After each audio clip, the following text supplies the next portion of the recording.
Editing clips using the Roll It Edit tool. So here I have two clips, and if I just scrub across here, you can see I have this desert scene, and we're going along, and then we go to these people dancing in the desert, and all of a sudden, right there, I have a gentleman come in from the left. So let's say I want to trim that out of there. So what I'm going to do is I'm going to use the rolling edit tool. If I hold down on this button over here, I want to use the rolling edit tool. Okay, it's not the usual default one. Now I come over here and I grab it in between the two clips.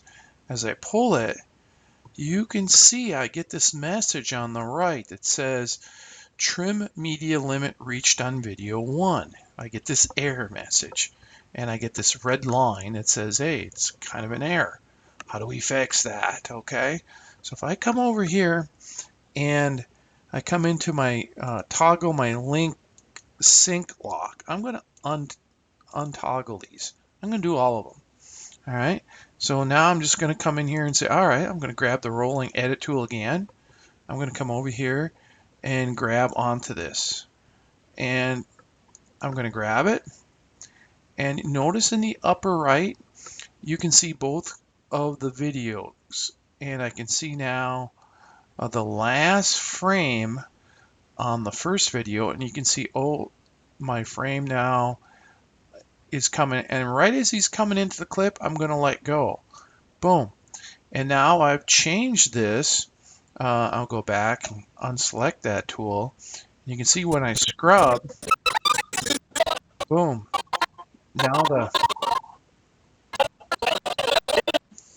the guy is just in my clip now, and I clipped off the tail end of it where the guy's down in there. So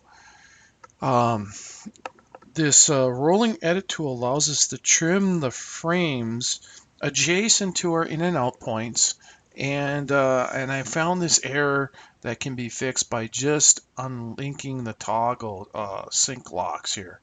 So the rolling edit tool is another way we can edit our clips, and the whole idea is to be able to adjust the frames so that we preserve a portion and we change the total duration of the time, kind of thing.